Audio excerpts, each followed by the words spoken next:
ভাবো তো, ছোট শহর থেকে বড় শহরে এক ভ্রমণ শুরু হয় যাত্রাডাঙ্গা থেকে, যেখানে রাস্তার দুপাশে জল মনে হবে সমুদ্র, অথচ সেটা সমুদ্র নয়।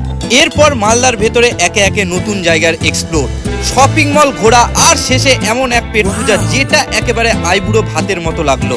আরো অনেক গল্প আছে, শেষ পর্যন্ত থাকো, কারণ এই ভ্রমণের টুইস্ট আছে একেবারে লাস্টে। চলো তাহলে শুরু থেকে শুরু করি।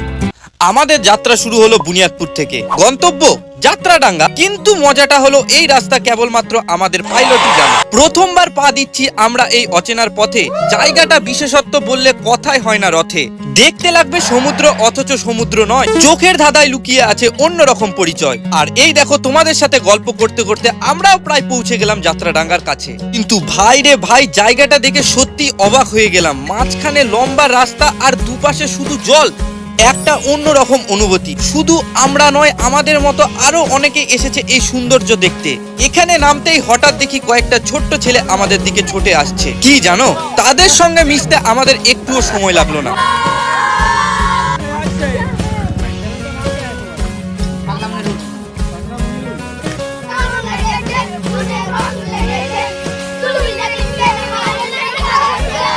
এই জায়গাটা আমার মনে দাগ কেটে গেল, মন ছুঁয়ে যাওয়ার মতো অভিজ্ঞতা। তোমরাও যদি কোনোদিন মালদার দিকে ঘুরতে আসো তাহলে এই যাত্রাডাঙ্গায় অবশ্যই এসো। বিশ্বাস করো, এই জায়গা তোমাদেরও মুগ্ধ করবে।